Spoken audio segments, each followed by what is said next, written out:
Hello and welcome to another episode of Launch Legends. Today we're joined by Ryan Phillips. Ryan was actually a martial arts instructor and wanted to open up his martial arts gym. He got into online marketing because he was looking for something bigger. For his first launch, what's amazing is that he did not know any affiliates, he did not know anyone. So rather than giving up, he really hustled and he sent out 200 personalized videos to potential affiliates. He actually recorded each one of those videos separately. So he really hustled. So that eventually worked. A few of those affiliates got behind him and helped him do his first launch.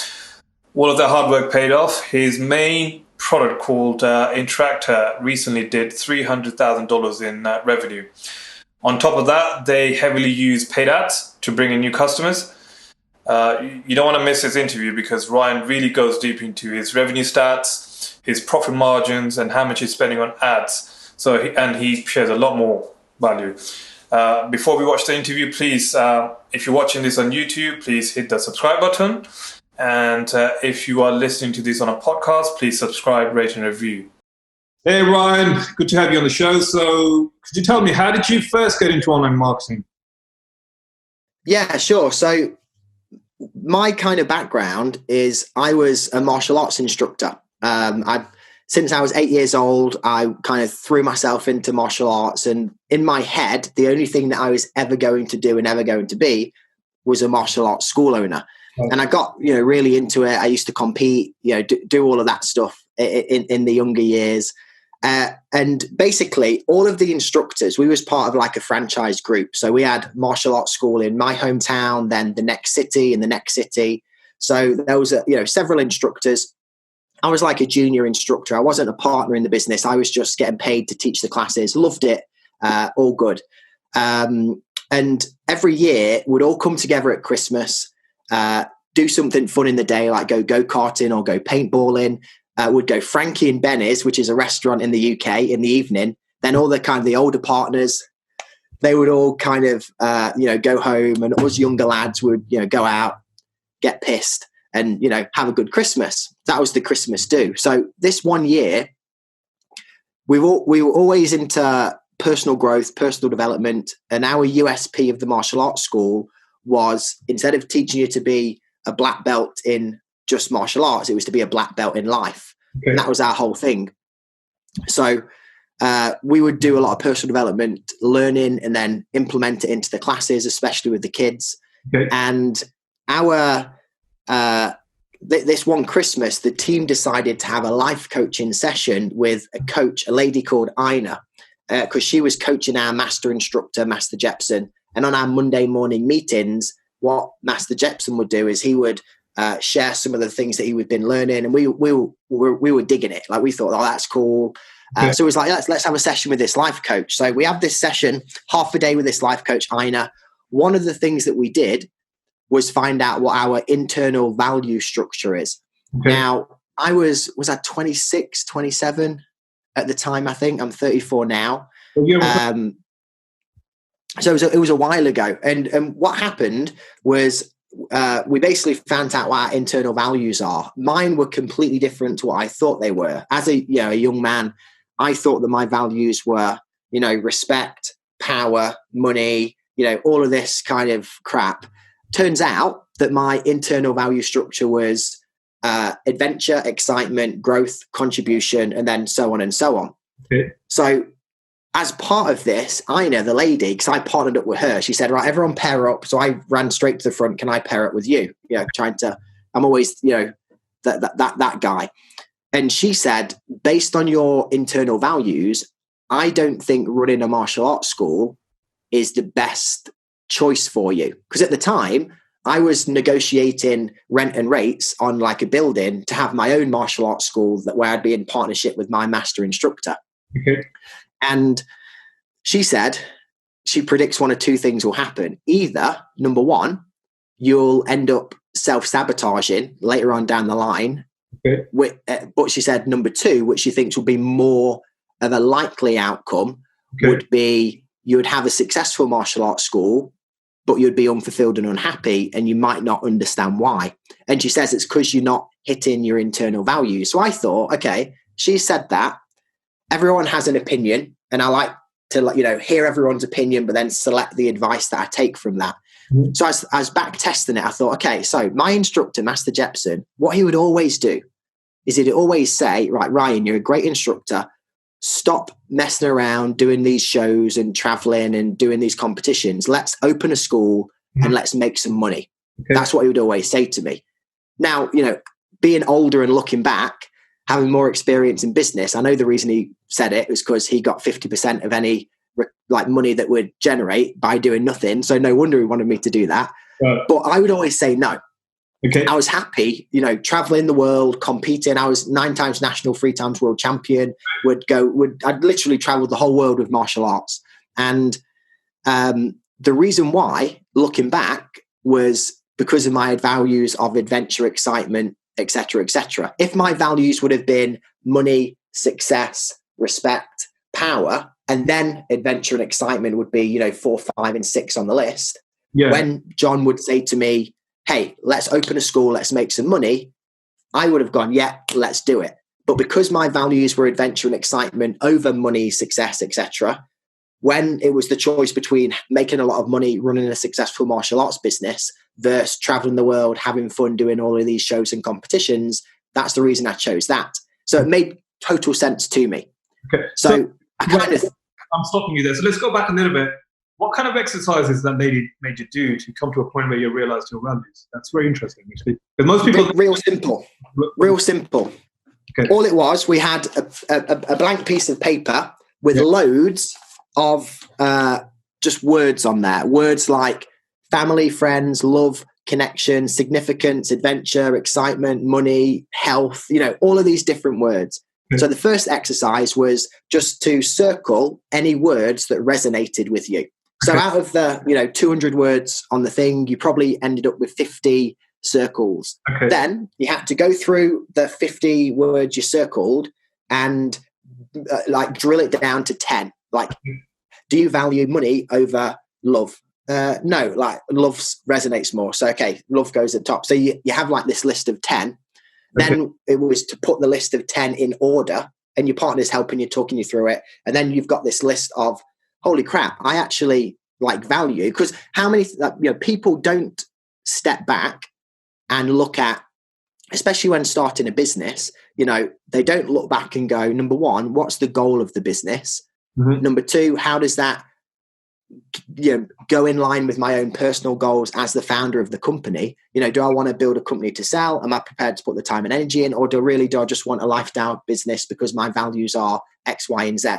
And business is a vehicle to actualize those values. Right. And that really resonated with me. I thought, holy shit. I thought, my whole driving force, just because I never stepped back and looked at my internal values because I didn't know about them, was I'm going to be a martial arts instructor. That's what I'm going to do. And when I found out what my internal value structure was, looking back and back testing it, I thought, crap, I can see where this is going to end up, me being unfulfilled and unhappy, because I won't be able to travel, which I love doing, because I'd have to be at the single location doing the classes and teaching. Yeah. Number two, I'd have to do VIPing, which is the crappy marketing we have to do, handing out flyers in the day, which I hated. So, when I stepped back and looked at it, I thought, yeah, it makes total sense. So I thought, if my internal values are adventure, excitement, growth, and contribution, and I'm not going to be doing martial arts now, what am I going to do? What job, career, or business can I get involved in where I can actualize those values? So I spent a couple of weeks researching. At the time, I was reading Tim Ferriss's book, The 4-Hour Work Weeks, that had a big impact and influence on it. And it seemed as though an online business was the best thing that would enable me to actualize those values. Okay. So me being me, again, our USP for the martial arts school was to teach personal development and character education through martial arts. Okay. So for example, we did a lot of Tony Robbins personal development work, and Tony Robbins has the ultimate success formula. So what the kids would do for their first belt, the red belt, they had to do the ultimate success formula, and we'd make it animated. So the instructor would be at the front. We would say, ultimate success formula, ready, go. And all the kids would go, know what you want, have a plan, have a success coach, take consistent action, review your progress, renew your goals. Yeah. And that's what the kids would do. So, and when we would teach this, we had these mat chats we'd do at the end of the class. And when we'd be teaching this, when we would say, know what you want, have a plan, have a success coach, we would say having a success coach, it doesn't, like the only way it helps you is it helps you get to where you want to get to faster with less stress. And that's what we say. You don't need it, but it really helps. So because I'd always be teaching that, and I learned that from Tony Robbins, I thought, okay, I'm going to do an online business. I need a success coach. I need a mentor, someone that's been there, done that, got the t-shirt, and someone that I can actually relate with. So I didn't want anyone from America. I didn't want anyone making, tens of millions. I wanted someone that was a little bit further ahead than me, someone from the UK, someone that was a bit younger.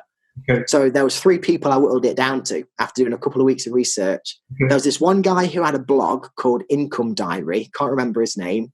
There was a guy called, what was his, Lee somebody. Crap, what was his name? Lee McIntyre, I think his name was, who's an absolute beast. And now he's made so much money. He doesn't even, he just consults businesses for fun. And a guy called Alex Jeffries from Wales. So I contacted all 3 of them. The only one that got back to me was Alex. What's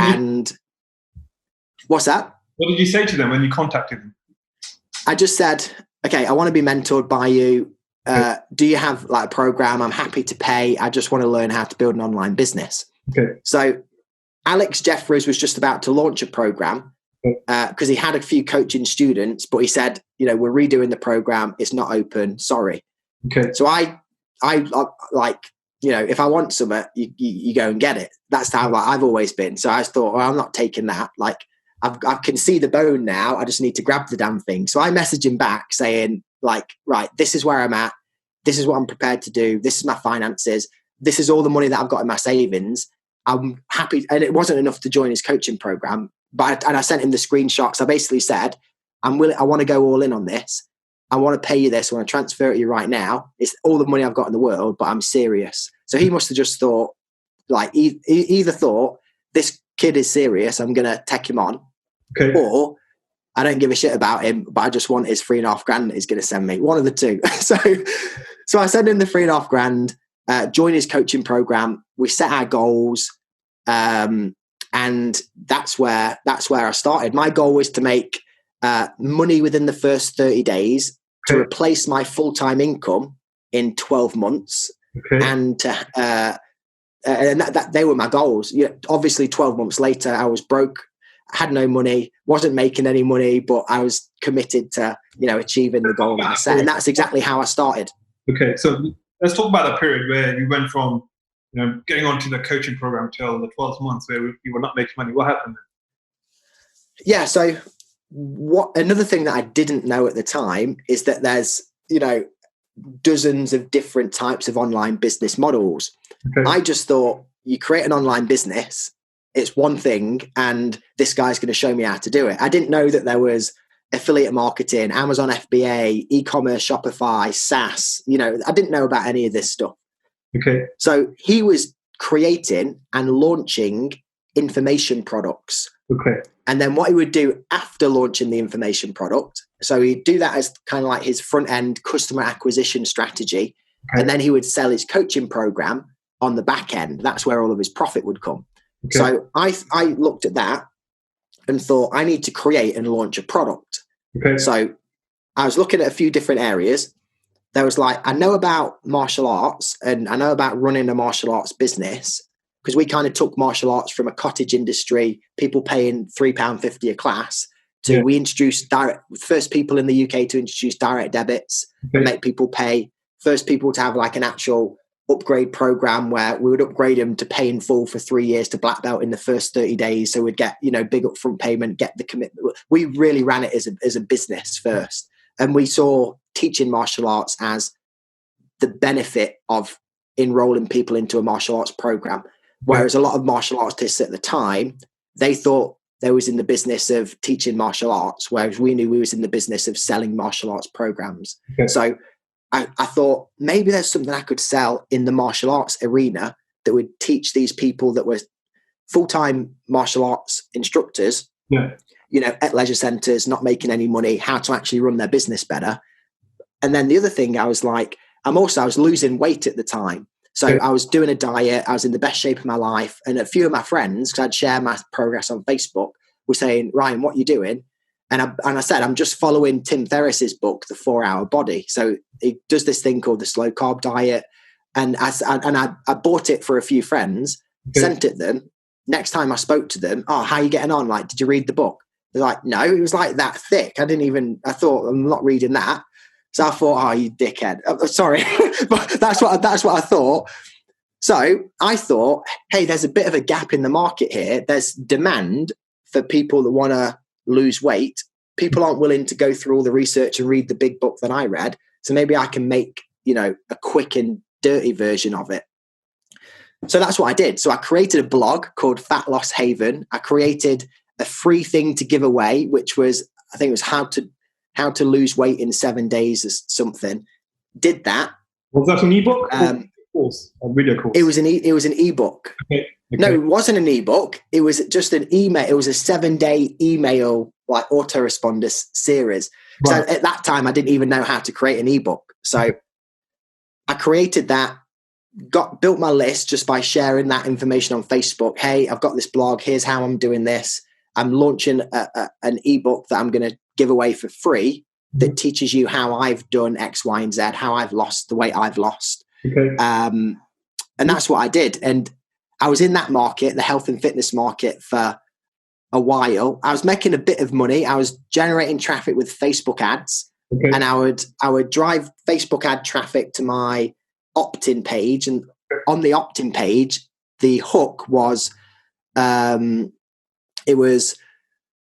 was it? How to drop 7 to 10 pounds in the next 7 days without changing your diet or exercising more. That's what people opted in to get. And all I said was, you just need to drink the right amount of water for your body weight. Because if you drink the right amount of water and you hydrate properly, you'll piss out the water that you don't need. And loads of people hold between 7 and 10 pounds of water weight. So without changing your diet, without exercising, if you drink the right amount of water, you'll drop 5 to 10 pounds, no problem, which is true. And that's what I gave away. And then the upsell was, hey, if you really want to drop weight, buy my rapid fat loss diet program. And it's still on Facebook. If anyone types in rapid fat loss diet on Facebook, you'll see my page. It's just crap. But that's what I had as my product. I sold it for $27, and the cost to acquire a customer was about $10. So I'd spend $10 on ads because Alex Jeffries, my coach, my mentor, he said, right, Ryan, your squeeze page is converting terribly. So we don't want to spend a lot of money on traffic. All we want to do is spend a small amount on traffic to get 100 people to that page. Okay. So we can split test the headline, split test the button color, all of that stuff. Okay. Basic stuff. Now, knowing what I know now, it's just that Alex Jeffries knew nothing about paid traffic. He only used joint venture traffic. So he saw the squeeze page conversion from paid traffic that I was getting to be terrible, whereas really it was decent at the time for Facebook ads. So I was spending... What's that? What was the conversion rate from Facebook ads on your squeeze page? On my squeeze page, it was about 11 and 12%, which I know now I would not be happy with. But at the time, it was the early days, weight loss offer, general market, not targeted ads. We get a lot better stats now. But Alex was coming from the JV and the affiliate world where he's getting 40, 50% opt-ins because he's getting recommended by a joint venture partner. So he was saying, right, your conversions are terrible. You need to increase it. Okay. So I was spending $10 to get 100 people to my squeeze page. 11 or 12 people would opt in. So they would see the offer page of the product afterwards. Okay. And then 1 or 2 people would buy.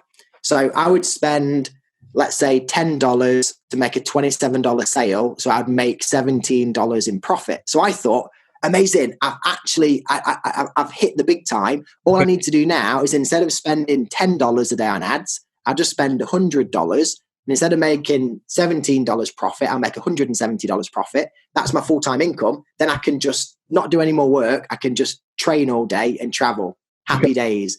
So I increased the ad spend, of course, not knowing anything about Facebook ads and how the algorithm works.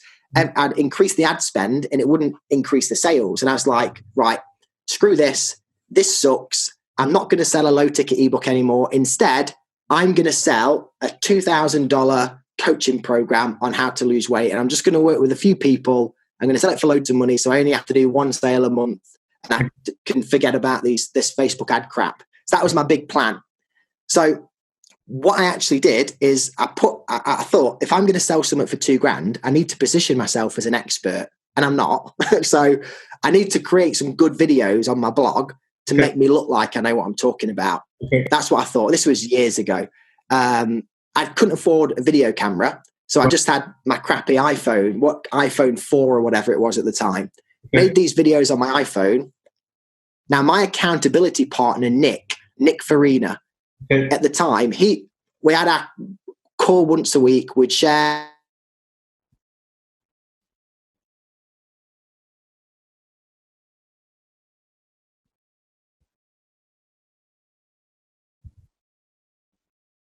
the 3 things we're doing to move our business forwards, 3 videos this week to position me as an expert. What do you think? He looked at them and goes, Ryan, they look sick. Like, what camera did you use? And I was like, I can't afford a camera. I just used my iPhone. And he was like, mate, let's launch a product teaching entrepreneurs how to make video that looks good with their smartphone. And I was like, I don't want to do that, but I'll do it just because it's a learning experience. So yeah, no problem. Let's do it. What's the worst that can happen? Okay. And that's what took me to my first launch with my accountability partner. And we launched our first product in like a proper launch where we created the product, created buzz around the launch, and launched a product on teaching people how to record video with their smartphone. Okay, let's talk about that launch then. So first of all, what was the offer? How long did it take you to actually build a course? And then let's talk about the whole mechanics of the launch. Yeah, so the launch was Elite Smartphone Video. Okay. And the website, I've kept it on. So if anyone goes to elitesmartphonevideo.com, okay, you'll see just how terrible the sales page is. But if you scroll to the bottom, I think it says copyright 2015. So it's 5 years ago. And there's a young picture of me on there saying, product by Ryan Phillips and Nick Farina. And I've always kept it up and kept paying for the domain because I just thought it's funny to look back on. Right. Because we did so much stuff wrong. We had no idea what we was doing. But basically, we put this course together on how to create video with your smartphone. Okay. And we launched it on the Warrior Forum. So basically what we did is we taught people how to do it. It took us a couple of weeks to put the training together. And that was researching what you actually should do, regurgitating that information into easy bite-sized chunks that people like us could follow, people that are looking to use video in their online business but can't afford fancy equipment. Because again, this was 5 years ago. This was back in the day that there wasn't loads of video software that allows you to make good video. It just wasn't around at the time. So I contacted some other people that were on the Warrior Forum that were launching products, basically begging them to promote my product. And most people said, no, get lost, don't message me again. Some people said, send me the product and I'll take a look at it. And then some people said, yeah, I'll promote it, no problem. And I made an individual video for each person that I contacted. So because I thought that no one knows who I am, I've never launched anything before, I've got no credibility. Okay. So I thought if I make a video on my smartphone, because that's what the product's about, that looks half decent, and it's a personal one talking to them, they'll at least think, at least he's put some effort into making a video rather than just sending me a Facebook message saying, promote my shit. So I did that. And so then we had the launch, the grand opening, and we launched. Sorry, Brian, let me stop you there. So how many videos did you send out to those potential partners, affiliates? Oh, God. 200 videos, I think. Okay. Yeah, it was a lot. It was a lot. How many people? What's that? How many people did you get in the end who would promote?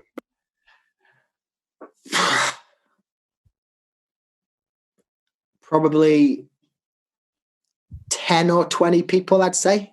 Yeah, that's still not too bad for the first time. Not a lot. You're completely unknown. That's still not bad. Well, at the time, I thought it was terrible. Like now, we get 300-400 affiliates promote our launches, but back then I thought, oh God, this is just going to be terrible. But at least we're going to learn something.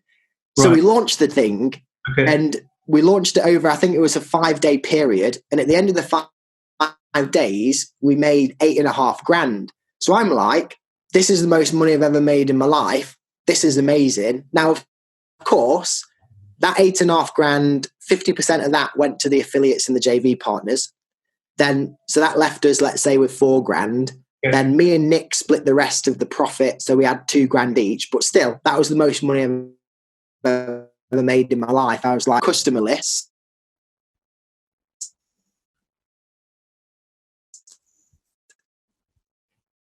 We've just made my own next. And Nick, you make your own product on your own next, and we'll promote each other's product. We can promote it to our customer list, and we'll both be able to keep all the money that's left over as profit.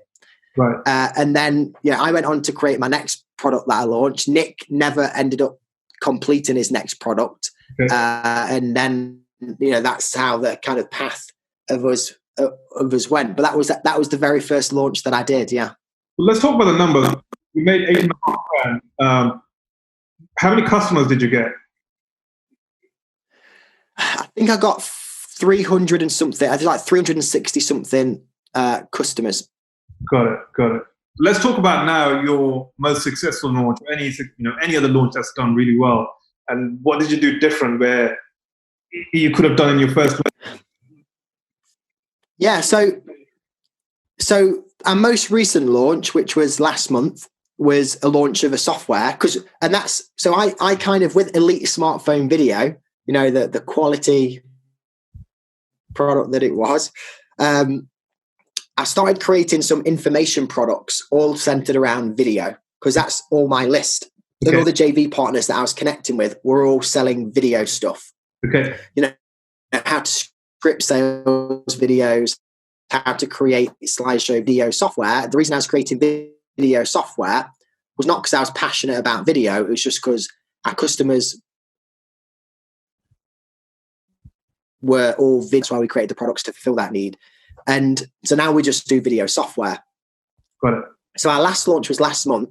We did, it was called Interactor Evolution. So it was an interactive video platform. Okay. So we launched it over 4 days. The process is exactly the same. We've just refined a lot of the pieces. So we know how to contact people. We know how to build up buzz around the launch. We can create better sales materials for the JVs to get more people interested. Our conversion and trust in the marketplace. We give away more prize money that attracts the bigger fish. That we did. In fact, I'll tell you exactly what we did. Let me get my stats.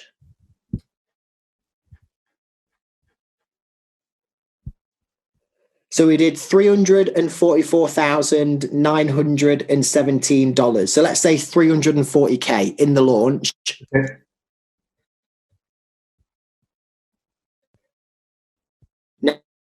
Now, obviously, we don't keep all that. That was total revenue.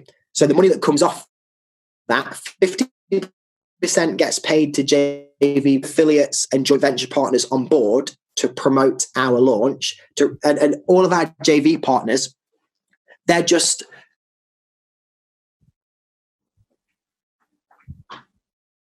other companies that's video software. We've got a new video software that's launching. So we approach people and we say, we've got this amazing video software that doesn't compete with your software, but it complements it.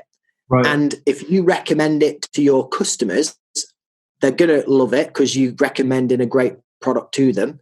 And we're going to pay you 50% commission on the amount of sales that you generate, as well as we're going to have a contest where the number one joint venture partner in those 4 days that sends the most sales wins $15,000 cash, as well as that stuff. So, 50% of that revenue goes to the JV partner and the affiliate. 10% comes off for PayPal fees, network fees, platform, that kind of stuff. We give away on that launch, we gave away $35,000 in prizes when it was all said and done. But we still made, a decent amount of profit. It might have been, 60, 70, 80K or something net profit, which is good because when you're launching a product, we see it as kind of like a paid beta. Mm-hmm. Whereas if we want, 1,000 people or 100 people to come and use our software, we can either get people to come and use it and then we've generated no revenue. And they'll tell us any bugs, any things they want changing, new features before we take it to mass market. Right. Or we could do a launch where we offer it at a really low price. So it's a good deal and people know it's a founder's launch offer and we can get paid, we can bring in 300, 400K by getting beta testers in to test and make sure everything's good before we take it to mass market. So we treat the software launches just as a launch before we move over to paid traffic. And that's what we do now. So now we do, with Interactor, our video software, we, let's say 340K on the launch. Okay. But then now we're doing, 6 figures, closing in on multiple 6 figures a month with paid traffic, and the profit margins are a lot better. So we're doing, decent amounts per day. Yeah. So with Interactor, sorry, go on. Sorry, is that mostly with the paid apps where people sign up and they pay monthly? No, it's not recurring. It's actually, so in fact, just real quick before I go on to those numbers, is this going out as an audio or as a video? Video. I'm going to have to sort it out. So I'm going to have to cut this bit where it went all funny. Oh, that's cool. I'll share my screen now, show you, because I know a lot of people talk about numbers and it's mostly bullshit. So I'll show you inside our account so you can see. It's going to be basically, I'm going to cut this bit out, but it's going to be basically in different formats, audio, video, and all sorts of bite-sized videos as well. So are you okay with us sharing these numbers? Yeah. I'm transparent with everyone. Can you see our stats here? Yes. Yeah, let's talk about them. Yeah. This is when 249K cash, our monthly recurring revenues here, but this is with like all of our products together. Whereas just with Interactor, this is us in April so far, but this is the stat sheet just for the paid traffic after the launch. So you can see in March, after the launch, so the launch finished on the Friday, then the Monday we started our paid traffic. Okay. So we did, we spent 40K in paid traffic after the launch in March, brought in 71K in revenue, 31K in profit, cash in the bank, and added 2,200 in monthly recurring. So now this month in April, we've spent 76K on ads so far. So you can see we're spending about 3K a day on ads. Okay. Reached 2 million people. Cost per click's $1.47. 732 new front-end customers. This is our conversion percentage. Cost per acquisition is $104.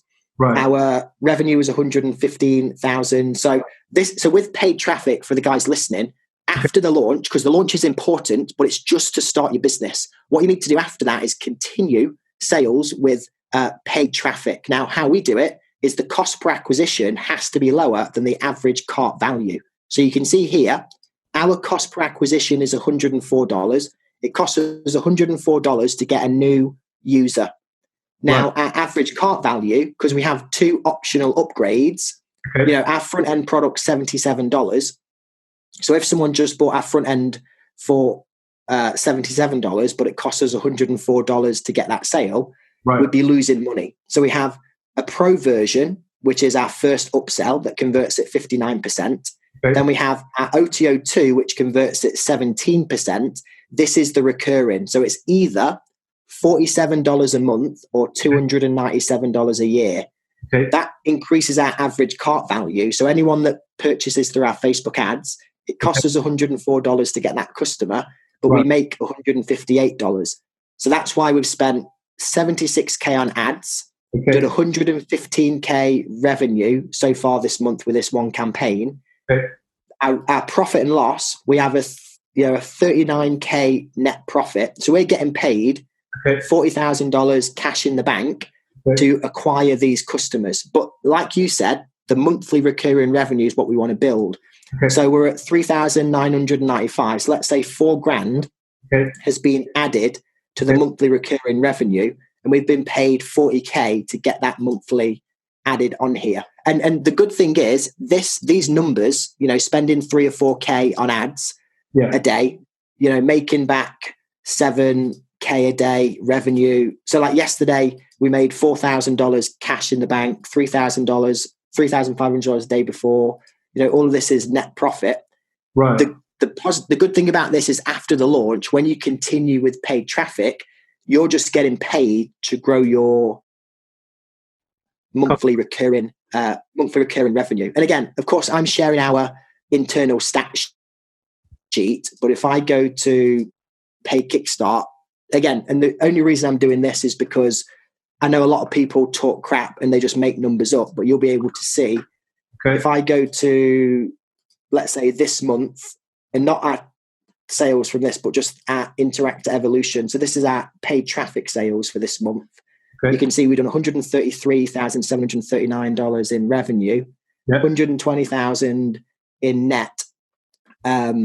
So you can see, after the launch, we do paid traffic. We make, a decent amount every day. And the good thing is this is just scratching the surface. Right. We've not started Google ads or YouTube ads yet.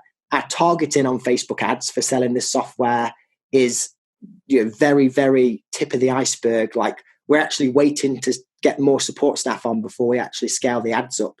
But that's, again, just to kind of share that with you guys. The launch is important and you can make a lot of money launching it, but how we see it and the mentality I recommend anyone listening to this goes about, if you want to do the launch model, is the launch is just the start of the journey. It's just to get some users in.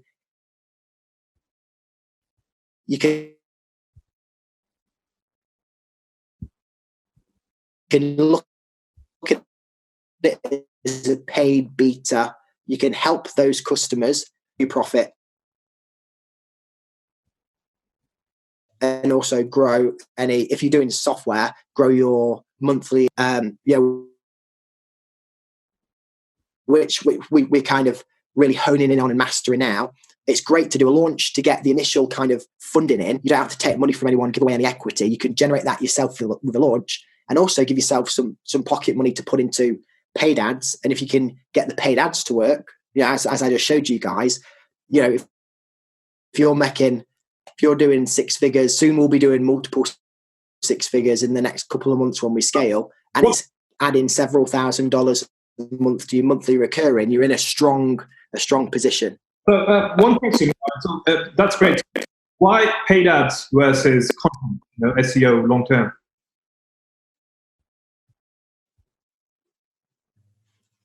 Sorry, could you repeat that? It went all It went all funny. The technology gods was not shining the light on us. It's just been funny. So I love your idea of just taking the money from launch and putting that into ads or growing the MRR. Why did you? I mean, it makes sense that you're breaking even on the ad spend, so you should stick to that. But why not do content as well? I think you should definitely. I think you definitely should do content marketing. There's loads of other channels. Content marketing for us is going to be a big thing that we do moving forwards. The only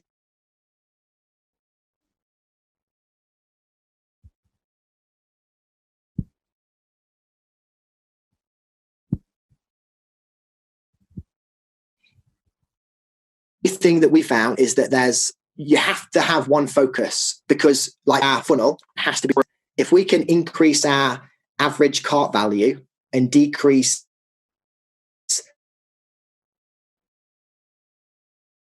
the cost per acquisition, we're going to make more product. Going to be an information product teaching people how to use the software better at a higher level. Now, by doing that, it's going to increase our average cart value. And the good thing with that is it just means it gives us more bandwidth to get more paid ads in. So I think the content marketing is very, very important. It's good and it's better for brand building. Yeah. But again, it goes down to the goal. So our goal with Interactor right now, it might switch because we might be switching and pivoting a bit to build it to sell. But right now, it's an app that's our core app. We've been launching it once a year since 2016 is when we actually launched this. But it's really the core cash generator in our business. So all of these new people that come in, our average cart value is higher than our cost per acquisition. But we have like a 3-4 week back end sequence where we got 2 high ticket programs that we sell that really, make more profit. And again, me and my business partner, Chris, our goal for the next year, because we set these goals when we very first started, wasn't to build an amazing, huge company where we have, 50 staff, a really amazing office and all of that. It was to add value to fund our lifestyles. Okay. And again, I'm completely open and honest with all of our employees, all of our customers, with everybody. Now, the reason we're in business is primarily to make money. Okay. And then the way we can make more money is as a consequence of providing more value to the marketplace.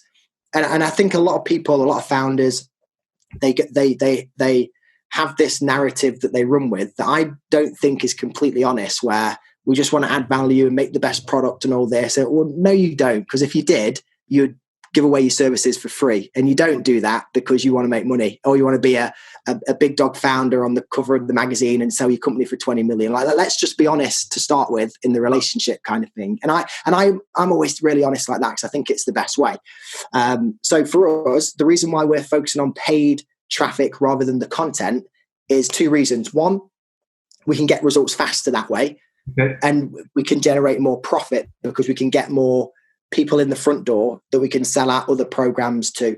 Right. But again, it's not that we're twisting people's arm behind the back to sell them stuff. It's just that we know that our other programs can help. For example, we survey our customers as part of the first week onboarding, and we found that 56% of people purchased our video software to create videos to sell to clients. Right. Interesting. I didn't think that was the case because we use our software only to increase the conversions on our sales videos, on our funnels, because our interactive video software it's like the create your own adventure books. It takes people down a certain path in the video so you can speak to different segments of the market. Yeah. So we saw that and thought, interesting. We thought people were buying our software to use it in their business to increase their conversions. Turns out it's pretty much 50-50, but slightly skewed. People are buying our software because they want to sell these videos to clients and make money as an agency.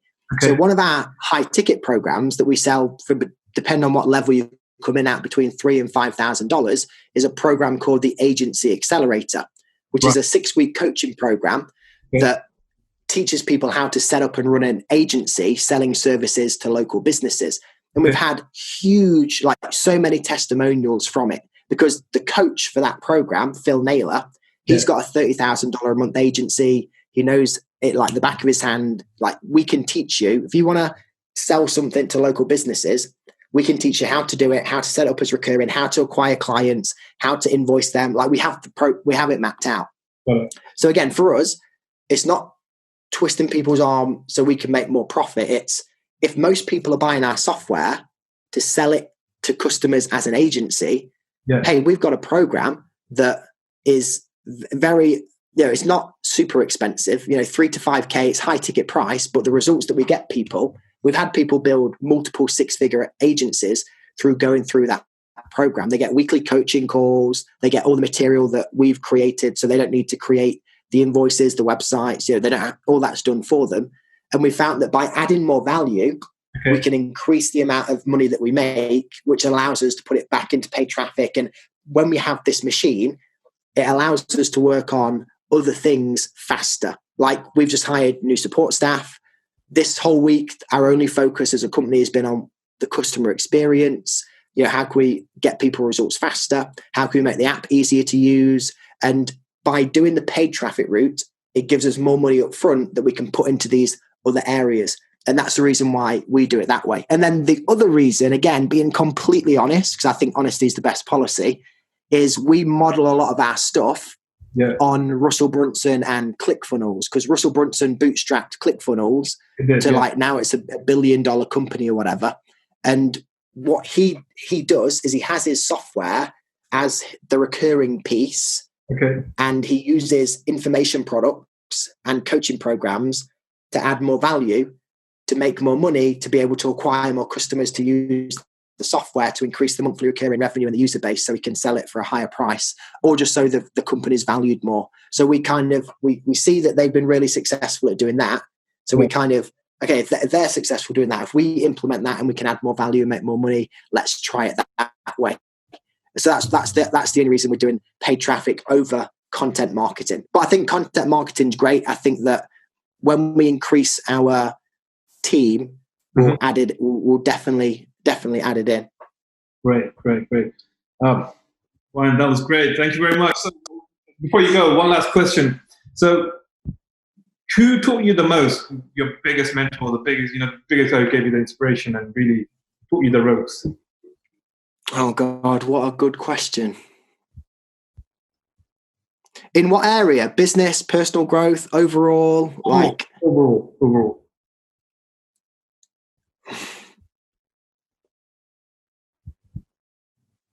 There's so many. It's really, really hard to answer. I think the reason it's hard to answer is because every single thing that I've ever done has just been copying other people. Like one of the secrets to my success is copying what works for other people and implementing it. And again, I hold my hands up. I'm not creative. Yeah. I'm not a visionary. I'm not smart. I have the same basic IQ as everyone else, if not less. But I just look at what's working for other people, test it, and if it starts working for me, then I'll do that. And I'll always give credit to. I'm always the first person to say, I'm not special. This thing that I'm doing here, like the stat sheet that I shared with you, I got from Sam Ovens. I was at a mastermind in one of Sam Ovens' programs. I was in New York. He shared that with all of us, so I copy it, take it, use it, and there's not been a single thing in my business that I've done original. Our main software, Interactor, we copied a company called Rap Media. It's not our original idea. Like, we just copied someone else. And the reason why is because, again, it's about business is about solving a painful problem or providing a solution to a powerful desire. I wanted to create an interactive video myself. The only company that had the technology to allow you to create interactive video was a company called Rap Media. And I spoke to their sales team. The cheapest plan they had was $7,500 per year and $2,000 per video. So I went, holy crap, I can't do this. But I know the benefit of it. So I was like, if we can create the same thing that Rap Media has, but offer it to people like me that can't afford $7,500 a year, we offer it at a low price one time. How amazing would that be as a solution? So that's what we did. So our whole thing now is interactive video for entrepreneurs, small businesses, and marketers. And I think that's why we're doing so well. We're selling our software for $77 one-time fee, and we have recurring in the funnel, but every other company is selling it for thousands or multiple hundreds of dollars per month. So the segment of the market that we're serving, we're doing a good job doing that. But I didn't come up with the idea. I copied it from this other company that's just sold for like 30 million. They had like 8 million in seed funding. They did it like the funding route. Whereas, that's why it's hard for me to answer who my biggest mentor or inspiration's been. In the early days, it was my martial arts instructors. So Rob Spencer, John Jepson, information and good work from books, from Robert Kiyosaki's Rich Dad Poor Dad series, Tim Ferriss's 4 Hour Body. That really helped me with my financial mindset and getting me started on my entrepreneurial journey. In the business sense, I just learned from our JV partners, really. I learned the start, Alex Jeffries, I have to give props to him.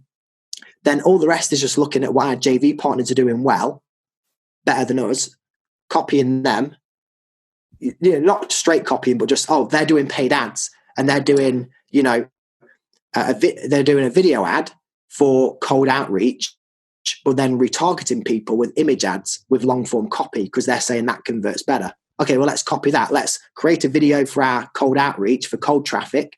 Let's target influencers, other softwares, but then the strong call to action, let's have an image ad in like this format with long copy. Like, so we're not plagiarizing their stuff. We're just saying this is working for them. Hey, let's implement it. And if it works, let's see how far we can go with it. If it doesn't, no problem. We'll just do something else. So in summary, and I know I've waffled on this question, I've had so much help from loads of people, but the number one advice, the number one guru that I've listened to is probably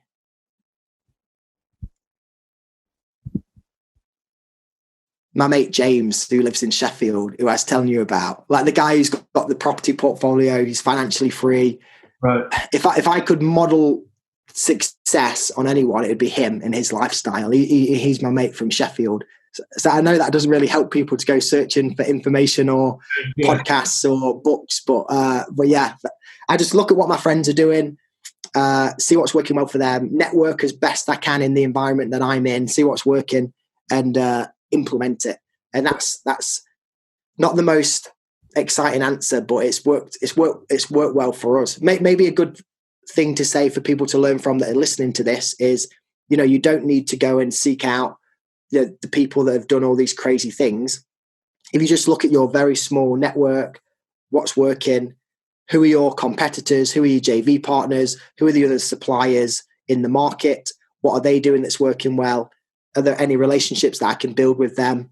Is there any way I can get on calls with them and see what they're doing and get them to help me doing this? And I think a lot of times we have diamonds under our feet, but we're looking so far ahead, we don't see the magic that we have in our network. And the good thing about connecting with people in your network and learning from them and modeling them and sharing what's working with you with them is that it builds that relationship that enables you to have cooperation rather than competition.